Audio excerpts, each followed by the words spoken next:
Hi, in the last episode, we talked about why innovation doesn't scale by accident, it's scaled by design. Today, I want to go one layer deeper and talk about operating model, how innovation actually moved from an idea to something running in the business. This is where most innovation systems break, not because of bad ideas, but because handoff fails. And that happens a lot. Innovation is a pipeline, not a team. No single team should own innovation end to end.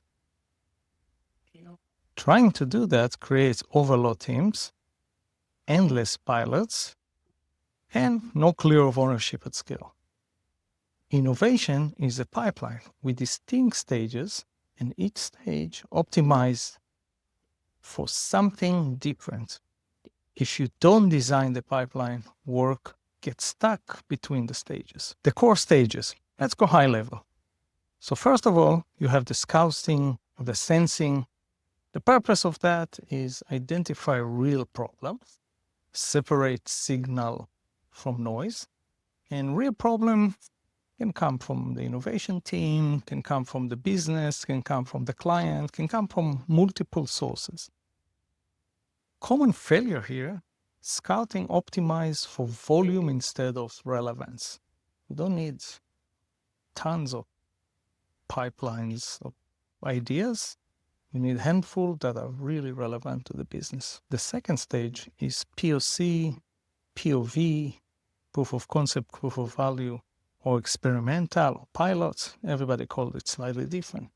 The purpose of this phase is answer specific questions, reduce uncertainty. A common failure here is POC designed to survive, not to decide. A lot of time we see that POC are not designed correctly, so you know what is a success story, what means failed or managed to pass. The third stage will be transition to deployment. You have a great success of a POC or POV. You want to transfer the ownership. You want to integrate it in real operation, not just keeping it in innovation team. Common failure here is you just throw it over the wall and hope. I had a business unit in one of my past works that say that all we care is to introduce proof of concept, run them, and then the business will take it. It will never work. Reason for that is that the day-to-day business are busy. They have their own jobs to do, and they don't have the involvement deep enough to understand how to move it.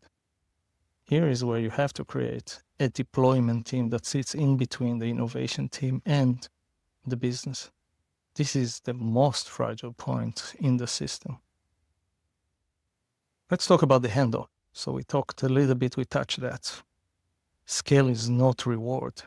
It is a transfer of risk. When something moves from innovation to the business, budget has to move, accountability has to move, decision rights have to move. If those don't move together, adoption stalls. Design questions to surface it. When does the business officially own it? What budget follows? What happens if the business say, not now? Most companies never answer this explicitly, so pilot lingers. Roles matter, but only in relation to handoffs. Key roles that we want to see, very high level, so scouting and sensing, POC experts, experimental leads, etc., deployment team, transition teams. Roles does not fail individually, they fail at the interfaces between them.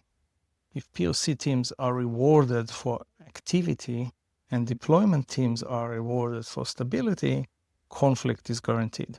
The conflict must be designed for, not ignored. Let's talk about dotted line function. They are part of the operating model and must be. Legal, IT, security, procurement, compliance, etc. Some design mistakes that we see, bringing them in only at the end.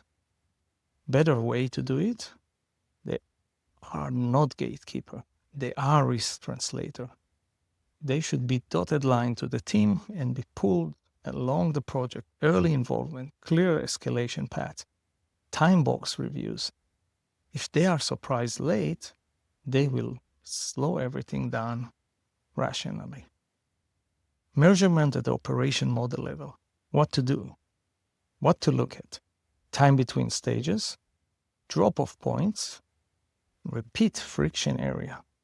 If work repeatedly dies at the same transition, that's not people problem.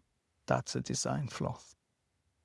So, if episode 5 was all about designing authority, episode 6 is about designing flow, innovation doesn't scale because you have smart people. It scales because work can move from exploration to execution without breaking. And a lot of the time it's by introducing a deployment team in between.